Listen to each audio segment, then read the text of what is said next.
accueillir notre vulnérabilité. Qu'y a-t-il de plus vulnérable qu'un nouveau-né? Et en plus, un nourrisson qui ne serait pas né dans la relative sécurité de nos hôpitaux modernes, ni dans le confort des grandes maisons et des palais antiques. Non, un bébé qui serait venu au monde dans une étable et qui, à peine né, aurait été posé sur une mangeoire. Un bébé qui, peu de temps après sa naissance, aurait dû fuir, traverser les frontières et vivre son enfance en migrant. Il est difficile d'imaginer un être plus vulnérable que ce bébé Jésus.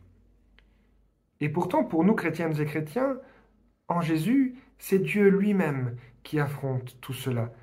En Jésus, c'est Dieu lui-même qui se rend vulnérable. Alors évidemment, il n'y a pas que Jésus pour connaître cette vulnérabilité. C'est même le sort commun de l'humanité. Nous toutes et nous tous, nous connaissons cette vulnérabilité et nous nous construisons des carapaces. Des carapaces qui parfois nous empêchent de nous ouvrir à l'autre.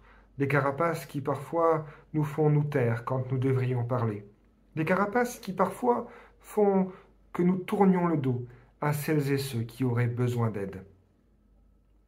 Et c'est exactement ce que connaît Pierre un peu avant la crucifixion du Christ. Jésus lui annonce qu'il le reniera. Et effectivement, c'est ce qu'il fait.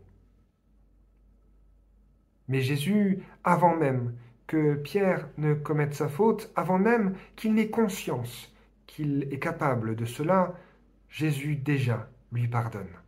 « Vous allez m'abandonner, dit-il à ses disciples, mais quand je serai ressuscité, je vous précéderai en Galilée. » Il annonce déjà son pardon, et il nous pardonne à nous toutes et à nous tous, à chaque fois que nous commettons des erreurs. Comme Paul le disait, nous faisons le mal que nous ne voulons pas faire, et nous ne faisons pas le bien que nous voudrions faire. Tout cela s'enracine dans notre faiblesse, dans notre vulnérabilité, et Jésus sait ce que cela veut dire, et Dieu sait ce que cela veut dire. Mais Dieu ne nous aime pas pour ce que nous faisons. Dieu ne nous aime pas pour nos réalisations.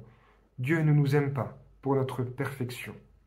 Dieu nous aime parce qu'il est notre Père et que nous sommes ses enfants.